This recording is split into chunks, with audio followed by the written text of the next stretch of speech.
പിതാവിൻ്റെയും പുത്രൻ്റെയും പരിശുദ്ധാത്മാവിൻ്റെയും നാമത്തിൽ ആമേൻ. എൻ്റെ പ്രിയപ്പെട്ടവരെ, ഇന്ന് മാർച്ച് 31 ചൊവ്വാഴ്ച. അമ്മേ പരിശുദ്ധ അമ്മേ, അമ്മേ പരിശുദ്ധമേ, ദൈവമാതാവേ, കൃപാസനത്തിലൂടെ ഞങ്ങൾക്കും ഞങ്ങളുടെ ദേശത്തിനും അമ്മ മധ്യസ്ഥം തേടി തന്ന എല്ലാ അനുഗ്രഹങ്ങൾക്കും കൃപകൾക്കും ഞങ്ങളിപ്പോൾ ഹൃദയം നിറഞ്ഞ നന്ദി പറയുന്നു.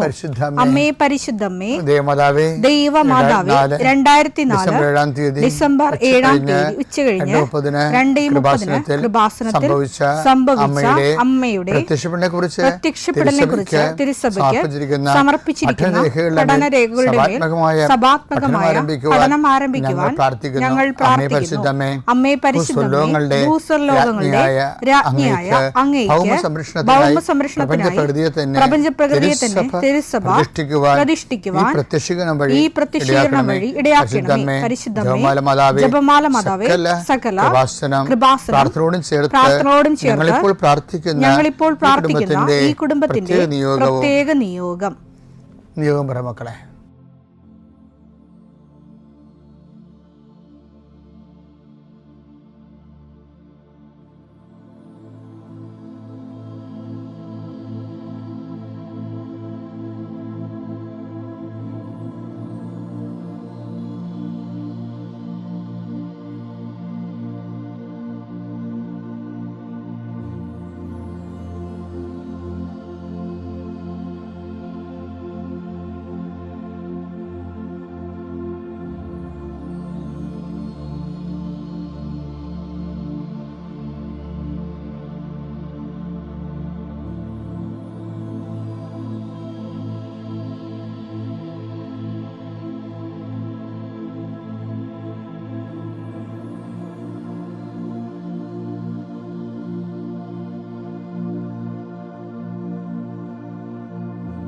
അമ്മയുടെ പ്രത്യക്ഷീകരണത്തിന്റെ ഈ അനുഗ്രഹവേളയിൽ ഞങ്ങൾക്ക് സാധിച്ചു തരുവാൻ കനിയണമേ. ആമേൻ. വിശ്വാസ പ്രമാണം. സർവശക്തനായ പിതാവും ആകാശത്തിന്റെയും ഭൂമിയുടെയും സൃഷ്ടാവുമായ ദൈവത്തിൽ ഞാൻ വിശ്വസിക്കുന്നു.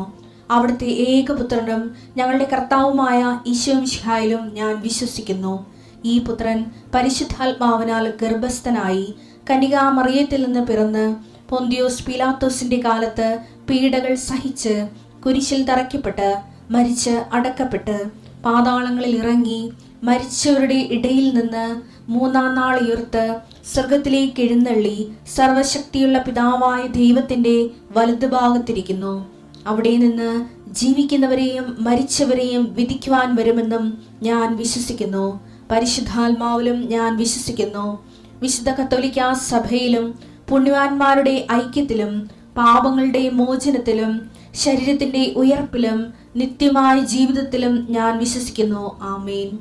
സുഖസ്ഥനായ ഞങ്ങളുടെ പിതാവേ, അങ്ങയുടെ നാമം പൂജിതമാകണമേ. അങ്ങയുടെ രാജ്യം വരണമേ. അങ്ങയുടെ തിരുമനസ് സ്വർഗത്തിലെ പോലെ ഭൂമിയിലും ആകണമേ. അന്നു വേണ്ടുന്ന ആഹാരം ഇന്ന് ഞങ്ങൾക്ക് തരണമേ. ഞങ്ങളോട് തെറ്റ് ചെയ്യുന്നവരോട് ഞങ്ങൾ ക്ഷമിക്കുന്നത് പോലെ ഞങ്ങളുടെ തെറ്റുകൾ ഞങ്ങളോടും ക്ഷമിക്കണമേ.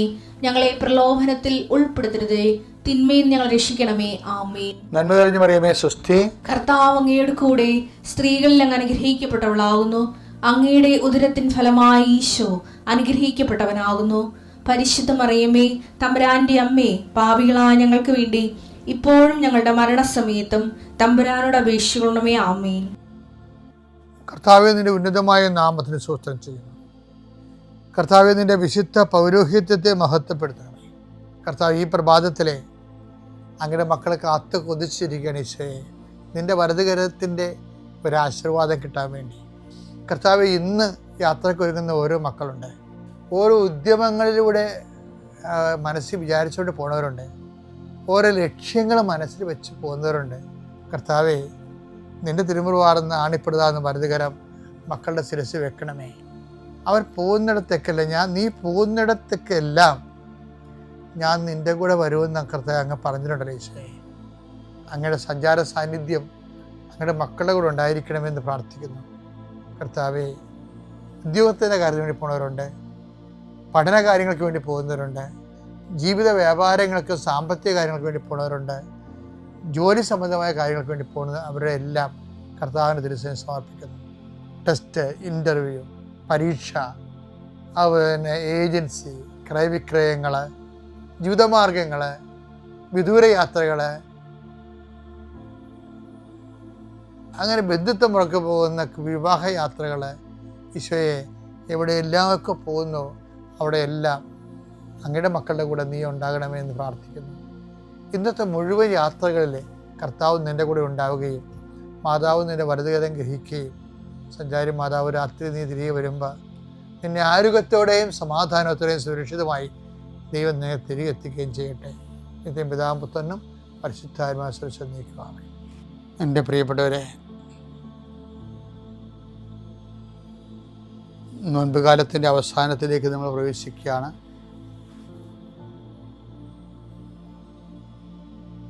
ഇന്ന് നമ്മൾ മാനസാന്തരത്തിൻ്റെ 2 തലങ്ങളെയാണ് നമ്മൾ കാണുന്നത്. ഒന്ന് നമ്മൾ എപ്പോഴും കണ്ടിട്ടുള്ളതാണ്, അത് ഞാൻ വീണ്ടും ആവർത്തിക്കാൻ ഉദ്ദേശിക്കണില്ല. അത് ധൂർത്തപുത്രൻ്റെ മാനസാന്തരമാണ്. അത് നമുക്ക് എല്ലാവർക്കും അറിയാം, പച്ചവെള്ളം പോലെ അറിയാവുന്ന കാര്യമാണ്. പക്ഷേ അദ്ദേഹത്തിൻ്റെ മാനസാന്തരത്തിൻ്റെ അകത്ത് വരുന്നൊരു വിഷയമാണ്, അദ്ദേഹം വാക്കാലുള്ളൊരു മാനസാന്തരമാണ്. പുതിയ നിയമത്തിൽ വിശുദ്ധ ലൂക്ക യോഹന്നാനും മാനസാന്തരത്തിൻ്റെ 2 വേർഷൻസ് അവതരിപ്പിക്കുന്നുണ്ട്. ധൂർത്തപുത്രൻ തൻ്റെ തെറ്റുകൾ മനസ്സിലാക്കി ദൈവത്തോട് ഐക്യപ്പെടുന്ന മനുഷ്യൻ്റെ പ്രതീകമായി ഈശോ പറഞ്ഞ കഥയുടെ പ്രധാന കഥാപുരുഷനായിട്ട് നിൽക്കുകയാണ്. പക്ഷെ അദ്ദേഹം പറയുന്നത് മുഴുവനും ആശയപരമായ കാര്യങ്ങളാണ്. ഞാൻ അങ്ങയ്ക്കും സ്വർഗത്തിനുമെതിരെ പാപം ചെയ്തു, അങ്ങനെ പുത്രനെന്ന് പേരിന് പോലും ഞാൻ യോഗ്യനല്ല, അങ്ങനെ ദാസ എന്നെ സ്വീകരിക്കണമേ, എല്ലാം വാക്കുകളാണ്. നാളെ അദ്ദേഹം അത് ചെയ്യുമായിരിക്കും. അപ്പം ആ വിശ്വാസത്തിൽ എടുത്തുകൊണ്ടാണ് കർത്താവിൻ്റെ കഥ മുന്നോട്ട് പോണത്. പക്ഷേ സുവിശേഷത്തിലെ വാക്കുകളൊന്നും പറയാതെ നിശബ്ദമായ പ്രവൃത്തികളിലൂടെ തൻ്റെ മാനസാന്തരം അറിയിക്കുന്ന ഒരാളാണ് ബെഥനിയിലെ മറിയം എന്ന് പറയുന്നത്. നമ്മൾ വിശുദ്ധവാരത്തിലെ പള്ളികളിലെ ബെഥനിയയിലെ മറിയത്തെക്കുറിച്ച് ധ്യാനിക്കുന്നുണ്ട്. സുവിശേഷത്തിലെ അനുദിന സുവിശേഷത്തിലെ ബെഥനിയിലെ മറിയം, ഈശോ ബെഥനിയിലെ മറിയത്തിൻ്റെ ലാസറിൻ്റെ വീട്ടിൽ വരുമ്പോൾ മറിയം എന്താണ് ചെയ്തതെന്ന് നമുക്കറിയാം. മറിയം 300 ദിനാറ വിലപിടിപ്പുള്ള ഒരു വർഷത്തെ മുഴുവനും കഠിനാധ്വാനത്തിൻ്റെ പണം മുഴുവനും കൊണ്ട് വാങ്ങിയ നാർദിൻ സുഗന്ധ തൈലം കർത്താവിൻ്റെ കാലുകളിൽ പൂശും. എന്നിട്ട് തലമുടി കൊണ്ട് അത് തുടക്കും. ശരിക്കും പറഞ്ഞാൽ ഇങ്ങനെ ഒന്നും മിണ്ടത്തില്ല മറിയം, ശാന്തമായിട്ടാണ് ചെയ്യണത്. ചിലപ്പോഴും അവിടെ കണ്ണ് നിറഞ്ഞു കാണും, കണ്ണീരും നാർദിൻ സുഗന്ധത്തിൻ്റെ കൂടെ കർത്താവിൻ്റെ കാൽക്കൽ വീണ് കാണുമെന്ന് നമുക്ക് പ്രതീക്ഷിക്കാം. കാര്യം എന്താ വെച്ച് കഴിഞ്ഞാൽ കർത്താവിൻ്റെ സ്നേഹം അവൾ മനസ്സിലാക്കാൻ വിട്ടുപോയതാണ് അവളുടെ ഒരു കുഴപ്പം. കർത്താവ് ഒരാഴ്ചക്ക് മുമ്പ് അവരുടെ വീട്ടിൽ വന്നതാണ്, ലാസർ മരിച്ചിട്ട് 3 ദിവസം കഴിഞ്ഞപ്പോഴേ. പക്ഷെ അന്ന് മറിയം എല്ലാവരും ഓടിപ്പോയി കർത്താവിൻ്റെ അടുത്തേക്ക് ചെന്ന് കർത്താവിനെ സ്വീകരിച്ചപ്പോഴും ബൈബിൾ പറയുന്നുണ്ട് മറിയം വീട്ടിൽ തന്നെ ഇരുന്നു. യോഹന്നാൻ 11:20 യേശു വരുന്നുണ്ടെന്ന് കേട്ടപ്പോൾ മാർത്ത ചെന്ന് അവനെ സ്വീകരിച്ചു.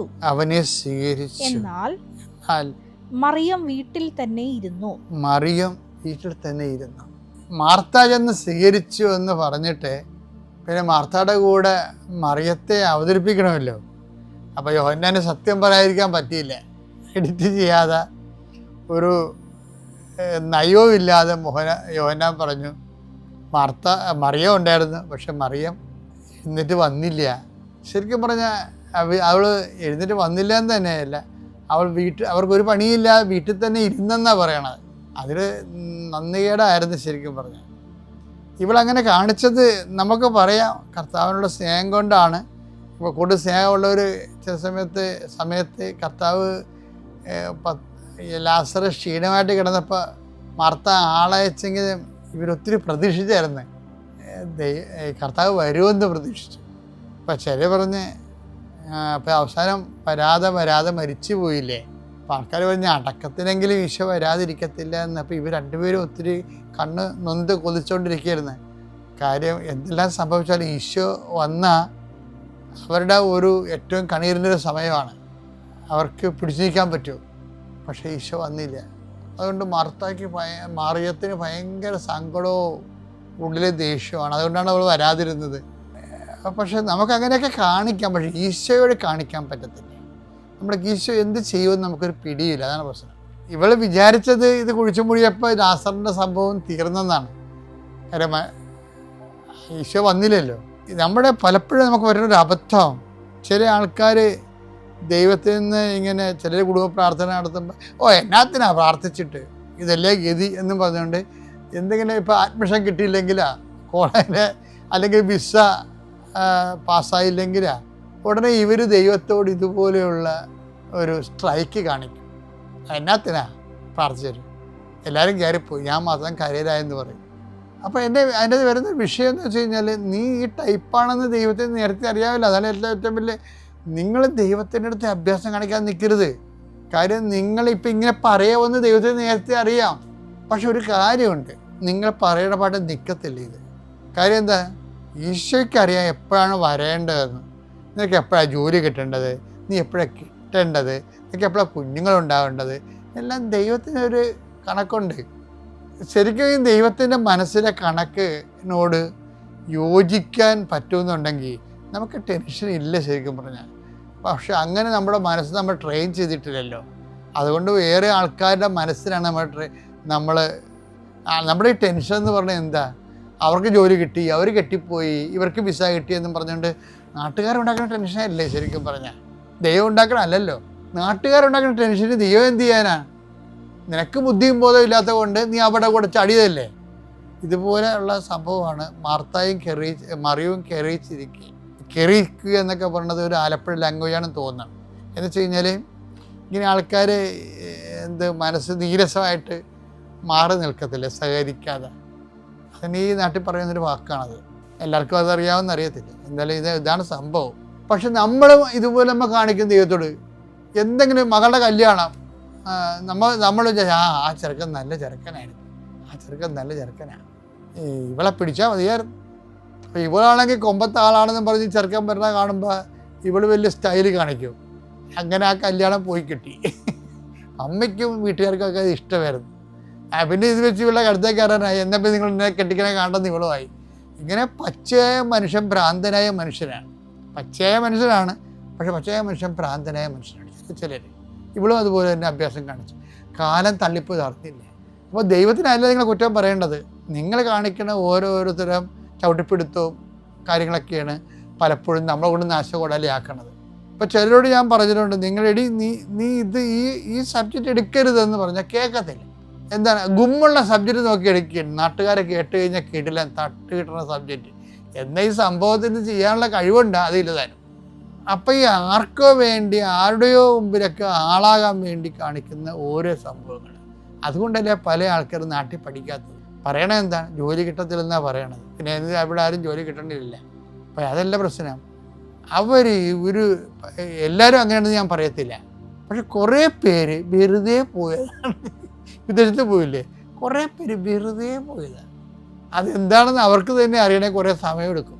അതുകൊണ്ടാണ് അവർക്ക് ദൈവസംരക്ഷണം കിട്ടാത്ത പലപ്പോഴും. അപ്പം ഇങ്ങനെ വെറുതെ പോയി പണി മേടിച്ചിട്ട് ആൾക്കാർ നിങ്ങൾ നല്ലവണ്ണം അനുതാപപ്പെട്ടിട്ട് നിങ്ങളെ ദൈവം രക്ഷപ്പെടുത്തും, ഒരു സംശയമില്ല. പക്ഷെ നിങ്ങൾ കരുതലായിട്ട് ദൈവത്തിൻ്റെ മുമ്പിൽ സത്യസന്ധമായ എന്തെങ്കിലും ഒരു കാര്യം ചെയ്ത് ദൈവത്തിനെ ബോധ്യപ്പെടുത്തണം. എന്നാൽ പിന്നെ നിങ്ങൾ രക്ഷപ്പെടും. അല്ലാതെ വെറുതെ മത്സരം പിടിച്ച് ഇരുട്ട് കൊണ്ട് ഊട്ടടച്ച് പിന്നെയും ഒരു അരിശം കൊണ്ട് ചാടിയിട്ട് പല അരിശം എടുത്തിട്ട് കാര്യമില്ല. അവിടെ മറിച്ച് എല്ലാം നിങ്ങൾക്ക് പറ്റിയ അബദ്ധങ്ങൾ മനസ്സ് അംഗീകരിച്ചിട്ട് ദൈവത്തിന് സമർപ്പിച്ചിട്ട് നിങ്ങൾ ഈ എല്ലാ തരത്തിലും ഒരു ദൈവത്തിന് സ്വീകാര്യമായ ഒരു വ്യക്തിയായിട്ട് മാറണം. ഈ നോൻപ് കാലത്ത് ആ ഒരു വലിയ മാറ്റം ഉണ്ടാകണം. മറിയത്തിനുണ്ടായത് എന്താണ്, മറിയം ഇങ്ങനെ കെറിയിച്ചും കർത്താവിനോട് മറുത്ത് ഒക്കെ വീട്ടിൽ തന്നെ ഇരുന്നെങ്കിലും കർത്താവ് അവളെ വിളിക്കാൻ പറഞ്ഞ്. അതാണ് ഞാനാണ് കർത്താവ് സത്യമായിട്ട് വിളിപ്പിക്കത്തില്ലായിരുന്നു. ഇരിക്കണൊക്കെ അവിടെ ഇരുന്നിട്ടെന്ന് വിചാരിക്കും, അവൾക്ക് അതിനുള്ള യോഗ്യമില്ലെന്ന് പറയും. പക്ഷെ ഈശോ എന്തോ ഒരു വലിയ ആളാണ്. അവളെ വിളിച്ചു എളിമയോടെ. അവളെ ഇപ്പിച്ച് തോപ്പിച്ച് നോക്കിയാ, പക്ഷെ അവളെ വിളിച്ചു. ഇതിൽ മാർത്തായോട് പറഞ്ഞ മുഴുവൻ അവളോടും പറഞ്ഞു. ഒരു കാര്യമില്ലേ, ഈശോയിലും പറഞ്ഞാൽ ചോദിക്കുമ്പോൾ മാർത്താടി ചോദിച്ചാൽ മതി എന്ന് പറഞ്ഞാൽ മതി. അവിടെ നിൽക്കുന്ന ആൾക്കാർക്ക് മുഴുവൻ പറഞ്ഞതാണ്, നിങ്ങൾ നിൻ്റെ സഹോദരൻ ഉയർത്തി നിൽക്കും. അപ്പോൾ മാർത്ത പറയും, അന്തിമനാളിൽ പുനരുത്ഥാനത്തിൽ അവർ ഉയർത്തി നിൽക്കുമെന്ന് എനിക്കറിയാം. അപ്പോൾ ഈശോ പറഞ്ഞു, ഞാൻ പുനരുത്ഥാനവും ജീവനുമാകുന്നു. അപ്പോഴും മാർത്ത പറഞ്ഞു, ഞാൻ അങ്ങ് ലോകത്തിലേക്ക് വരുന്ന മിശിഹായാണെന്ന്. അപ്പോൾ ഇതെല്ലാം പറഞ്ഞ് തീർന്ന ആ ക്ലാസ് കഴിഞ്ഞതാണ്. പക്ഷേ എന്നിട്ട് മറിയം വരുമ്പോൾ വീണ്ടും ഈശോ ആ ക്ലാസ് ആവർത്തിക്കും, അവർക്ക് വേണ്ടി മാത്രം. എന്ത് ഈശോയാണ് നമുക്കൊരു പിടിയില്ല, അത്രയ്ക്ക് സൂപ്പറാണ്. അപ്പോൾ അവൾ പറയും, പക്ഷേ ഉയർത്ത് കഴിഞ്ഞപ്പോൾ പിന്നെ ഇവൾ സംസാരിച്ചിട്ടില്ല. ഇവരൊക്കെ ഇരുട്ടത്തെ അട്ടിക്കിട്ടിയ പോലെ, മുതുകത്ത് കിട്ടിയ പോലെ. എന്താണ്, ഇത്രയും തനിക്ക് വേണ്ടി മാത്രം തന്നെ വിളിപ്പിച്ചു, തനിക്ക് വേണ്ടി മാത്രം അത് വീണ്ടും ആ സിലബസിൽ ആ ക്ലാസ് എടുത്തിട്ട് അവസാനം തൻ്റെ ആങ്ങളെ ഉയർപ്പിച്ച് കൈ തന്നില്ലേ. ആ കർത്താവിനോട് താൻ വന്നപ്പോൾ പോയില്ലല്ലോ, താനാണല്ലോ നിജത്രം കാണിച്ചത്, നന്ദികേട് കാണിച്ചതെന്ന് ഓർത്തിട്ട് ഇവർക്ക് സഹിക്കാൻ പറ്റണില്ല. അങ്ങനെ അവൾ ചെയ്ത അക്കൈ പ്രയോഗമാണ്.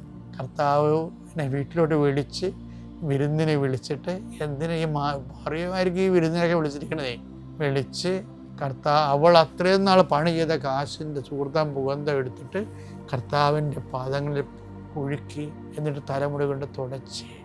അവൾ സോറി പറയുന്നതിന് വേണ്ടി ചെയ്ത പരിപാടി അതല്ല, കർത്താവിൻ്റെ നിലവാരത്തിന് പറ്റിയൊരു സോറി ആയിരുന്നത്.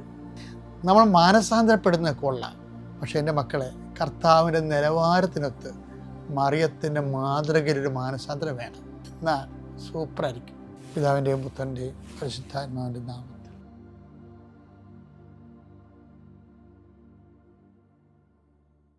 അത്യപൂർവ ദൈവാനുഭവങ്ങൾ ഇനി നിങ്ങൾക്കും സ്വന്തം. ഈ യൂട്യൂബ് ചാനൽ ഇതുവരെ സബ്സ്ക്രൈബ് ചെയ്തിട്ടില്ലെങ്കിൽ ഇപ്പോൾ തന്നെ സബ്സ്ക്രൈബ് ചെയ്യുക. ഈ വീഡിയോ ഇപ്പോൾ തന്നെ നിങ്ങളുടെ സുഹൃത്തുക്കൾക്ക് ഷെയർ ചെയ്തുകൊണ്ട് കർത്താവിൻ്റെ പ്രേക്ഷിതരാകുക.